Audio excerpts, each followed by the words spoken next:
Copyright disclaimer under Section 107 of the Copyright Act 1976. Allowance is made for fair use for purposes such as criticism, comment, news reporting, scholarship, and research. Fair use is a use permitted by copyright statute that might otherwise be infringing. Nonprofit, educational, or personal use tips the balance in favor of fair use.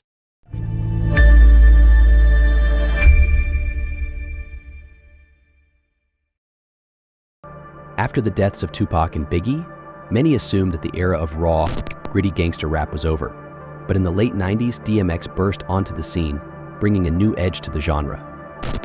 Gon' give it to ya, he gon' give it to ya, X gon' give it to ya, he gon' give it to ya. Make me lose my mind, up in here, up in here. Drop, shut 'em down, open up shop. Oh.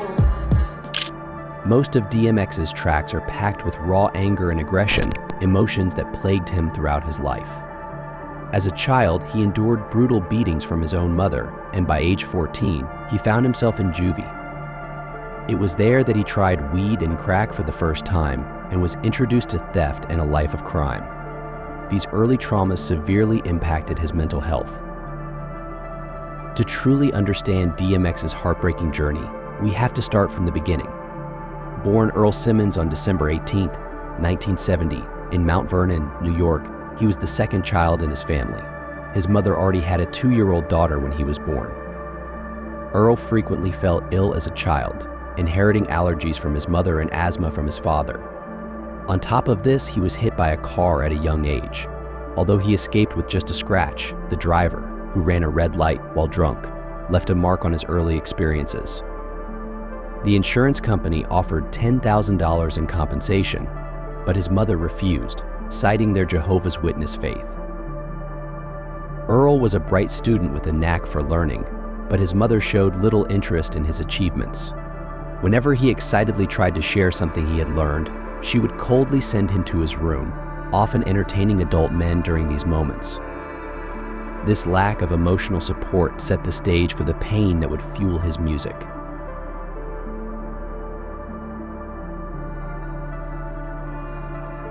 You never got to have that mommy experience. No, and she never, not once,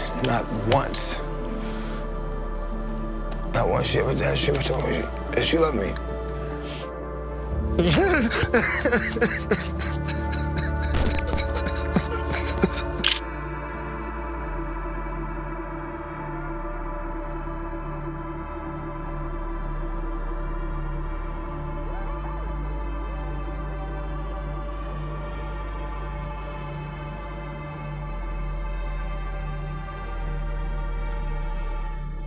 The lack of attention from DMX's mother drove him to the streets. He began sneaking out late without permission, often skipping school and engaging in petty theft at local supermarkets. This behavior only deepened the rift between him and his mother. Eventually, she decided the only way to control her disobedient son was through harsh physical punishment. She beat him brutally using extension cords, hangers, brooms, and sticks. When this didn't work, she resorted to locking him inside the house, forbidding him from going outside or socializing with local children. His only companions were the homeless kids in the neighborhood, while the only place he found comfort was at his grandmother's house on his father's side. His grandmother welcomed him with open arms, offering love and allowing him the freedom to walk outside. In her home, Earl experienced genuine affection. However, the relentless physical abuse and isolation at home had already taken a toll on his young mind, causing him to lash out aggressively at school, throwing chairs at classmates and verbally attacking teachers. Eventually, social services intervened, determining that his mother was incapable of handling him, and Earl was sent to a boarding school. Over the course of 18 months, he became one of the brightest students there, formed friendships, and even earned some money. However, his struggles continued. In one incident, Earl and another student accidentally burned down a building while playing around. While his friend avoided consequences, Earl was blamed for arson and isolated from the rest of the students, banned from common areas, including the dining hall. After his time at the boarding school, DMX attempted to enroll in a school for high achievers in a wealthy area, but he was quickly transferred to homeschooling. His mother's physical abuse persisted, and often Earl couldn't even understand the reason behind the beatings. As he grew older and stronger, he started defending himself, but his mother then resorted to beating him while he slept. These violent episodes would escalate to the point where Earl would be left choking and begging for mercy, only to suffer severe asthma attacks that led his mother to drive him to the hospital. It was during these moments that Earl began fantasizing about killing his mother. He concocted various plans, but in the end, he couldn't follow through. Despite everything, he realized that no matter what she did, a part of him still loved her. His father, meanwhile, was a homeless man who barely made ends meet by selling his paintings. Though they met up from time to time, his father eventually disappeared from his life, driving DMX back to the streets where his struggles only deepened. Even though he wasn't there, I don't really know him, but I know enough to know that he didn't raise me. Is that disappointing? Nope. And when I first met, I was mad. You know, I had and in a calm voice explained it. I was homeless. DMX started bringing stray dogs home, which his mother disliked, so he hid them on the roof and slept beside them. He cherished the loyalty of the dogs, finding comfort in their presence. They gave him a sense of security on the streets.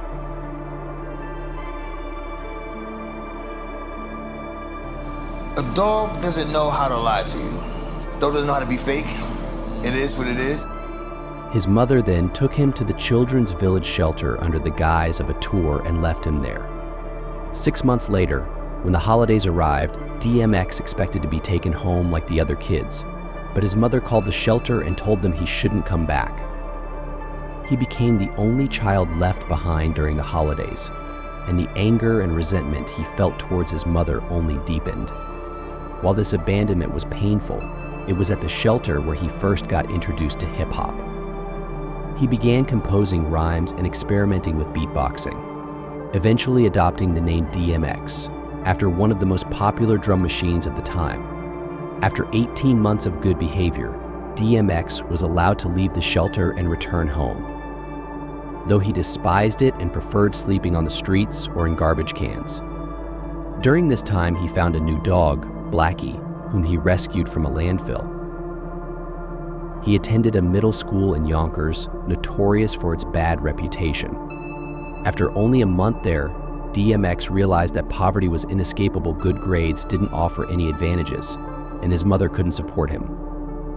This pushed him into theft. His first robbery was a woman leaving a supermarket in Yonkers. He jumped from the bushes, snatched her purse, and ran off, netting $1,000. He spent the money on a new leather collar and harness for Blackie and bought himself a pair of Timberlands. Soon, he was robbing people regularly, and as his appetite for cash grew, he began targeting local drug dealers. He would wait until the end of their workday, then rob them of their earnings. Robbery became a daily occurrence, with DMX hitting his targets 3 times a day. Eventually, he found like-minded individuals at school, making the crimes easier. Around this time, DMX was introduced to drugs by Reddy Ron, a local rapper who became his mentor. At just 14, he tried weed and crack for the first time, a decision that would later haunt him. In 1986, tragedy struck when his beloved dog Blackie was shot and killed by police, and DMX ended up in juvenile detention for 2 years. He didn't stay long, as he escaped and sought refuge with his grandmother. But only a few days after his return, his mother showed up with the police, insisting that her son be held accountable and sent back to jail. After serving his sentence, DMX developed a new interest stealing cars. During one of his joyrides in the Hamptons, he was pulled over by the cops and landed in the Suffolk County Correctional Facility. After his release, DMX dedicated himself to music, recording and selling mixtapes to launch his rap career. Home of the brave, suckers acting like they want it, ends up in the grave. Say what? I'm DMX, but my name ain't Dave. Step to my title and I crash a wave. Building number 80, where I LIVE come through on the late night tip and you can see me. In 1992, Columbia Records signed DMX to Rough House Records, where he released his debut single, Born Loser. Their mothers don't want them to know me. My sisters used to like me, but now they call me homie. I used to have a family, now I'm out on my own. Columbia Records didn't work out for DMX, as he felt sidelined while funds were directed toward promoting acts like Criss Cross. And get a hungry crew, niggas that ain't never had, and doing bad, will be glad to get up off they stoop, looking sad. Suge Knight and Puff Daddy both showed interest in DMX. But by the time Puff changed his mind, DMX had already signed with Def Jam. 1998 was a breakthrough year for him, beginning with the single Get At Me Dog.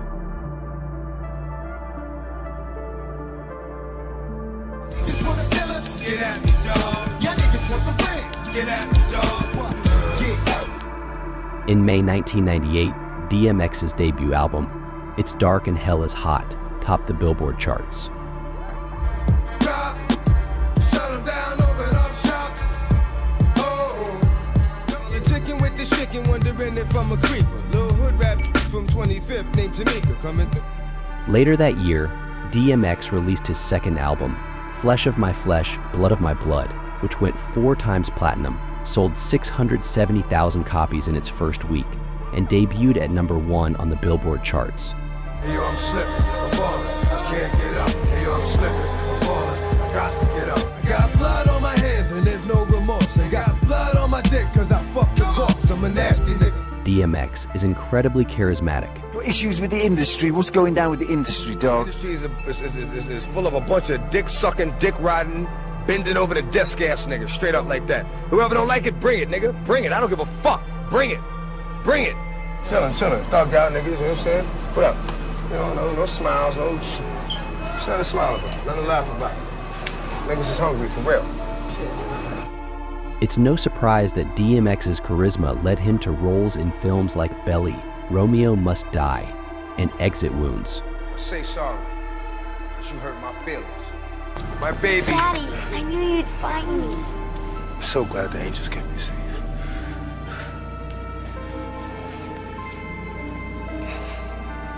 Another one.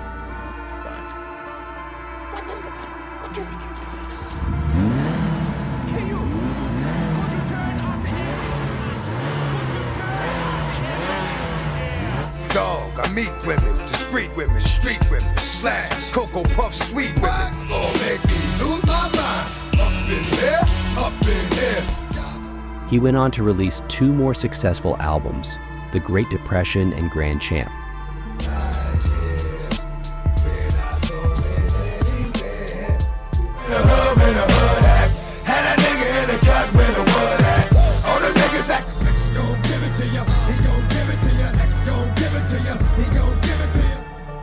He went on to release 2 more successful albums, The Great Depression and Grand Champ.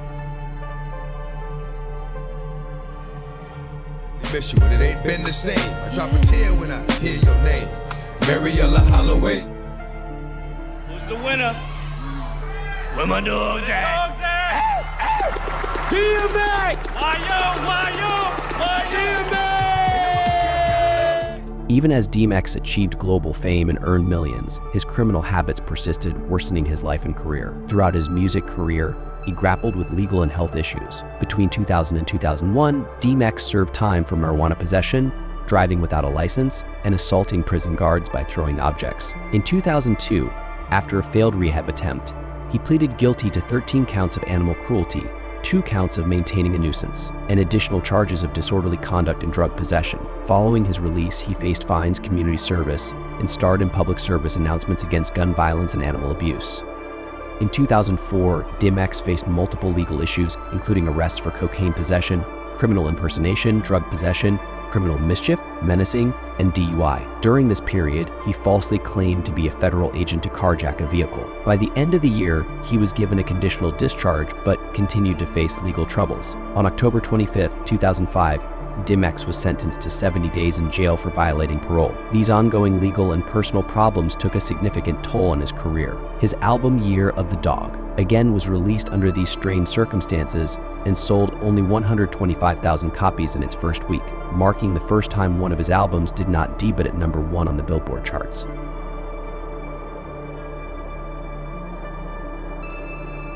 You know what I'm gonna find? It's all in time. Show me how to teach the mind. Show me how to y'all niggas are sloppy.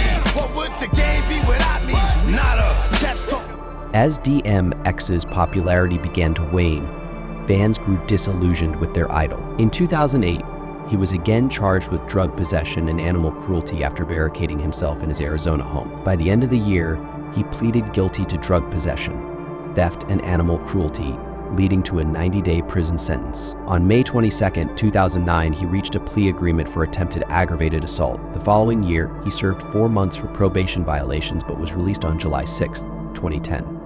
After his release, he was offered a TV pilot to document his recovery, but filming was cut short when he was arrested 3 weeks later. On July 27, 2010, he turned himself in for reckless driving committed in 2002, serving another 90 days in prison. Soon after, DMX was arrested once more for violating probation due to alcohol consumption at a concert. This led to a 7-month stint in the mental health unit of Arizona State Prison, where he faced significant personal and emotional challenges. After his release, DMX returned to his music career in 2012 with the album Undisputed. Unfortunately, the album's performance was disappointing, selling only 17,000 copies in its first week and debuting at a lowly number 19 on the Billboard charts. Against the grain, the swag is reckless. Since 12, smack it, grab his necklace, and don't respect it. The dancing, they got this move to the beat. Sit there, nod my head, but won't move my feet. Gangsters. That's it. What's the thing though? You're supposed to move around a little thing. What's this? No, this is the last. Like many struggling with addiction, DMX experienced cycles of recovery and relapse. In 2011, he managed a period of sobriety, crediting his children with motivating him to stay clean. Unfortunately, this sobriety was short-lived, and his battle with substance abuse continued. In 2016, DMX's addiction worsened when he was found unconscious from an overdose outside a New York hotel. Police arrived to find him not breathing, and medics administered Narcan, an emergency medication for opioid overdoses. DMX regained partial consciousness and was rushed to the hospital for treatment. In 2018, as DMX faced trial for 14 counts of tax fraud, his struggles with addiction resurfaced. After leaving a court-ordered addiction treatment program, he relapsed on cocaine and oxycodone. This relapse led the judge to order his immediate incarceration while awaiting trial. Despite the setback, DMX proceeded to plead guilty to all charges. Consequently, he was sentenced to 1 year in prison, followed by 3 years of supervised release. The ongoing legal and personal battles continued to impact his life and career significantly. Right at home in the dirt and trenches, the first business, the first seconds, like when I roll with the worst of business, since the slaughter, he go with doing everybody got. The rapper was ordered to pay $2.3 million in restitution to the government and to enroll in another outpatient addiction treatment program upon his release. Despite his declining appearance and ongoing struggles, DMX's energy in live performances remained as powerful as ever, leaving even Snoop Dogg astonished. Shit, That was that one. that was the one me and my niggas go crazy for. That was nigga. that one. He took her home and stole out of her bag. Right. That's the G shit right there. Go That in was her that one. bag, purse first, ass flat. A $AP Rocky and Skepta's Praise the Lord was inspired by DMX's Who We Be. I saw, I came, I saw, I praise the Lord, and break the Lord. The hugs, the love, the slugs, the funerals, the wakes, the churches, the coffins, the heart. In October 2019, the singer announced on social media that he was canceling his upcoming concerts to return to rehab. If I was to drop it right now, my last thought would be, I've had a good life. On April 9th, 2021, DMX died from a cocaine-induced heart attack, which led to severe circulatory problems in his brain. Analysis of his urine confirmed the presence of cocaine. The medical examiner's office, relying on documentation from medical professionals and police, decided against performing an autopsy. According to the source, emergency help was called at 10:03 p.m. on April 2nd. Paramedics were dispatched immediately and arrived at the scene at 10:09 p.m., beginning resuscitation efforts by 10:10 p.m. Despite briefly reviving his heart and pulse, DMX's brain was already deceased by the time he reached the hospital. His posthumous album, Exodus, was released later and received favorable reviews from critics. Around here, nigga, we grown. zone. Start applying pressure, give a dog a bone. I'm taking half. It's my dog, yeah. That's my dog, yeah. That's my dog, yeah. That's my dog, yeah. This was the story of DMX. Thanks for watching. Don't forget to subscribe to the channel and be sure to check out our next video about Crisscross. Bye for now.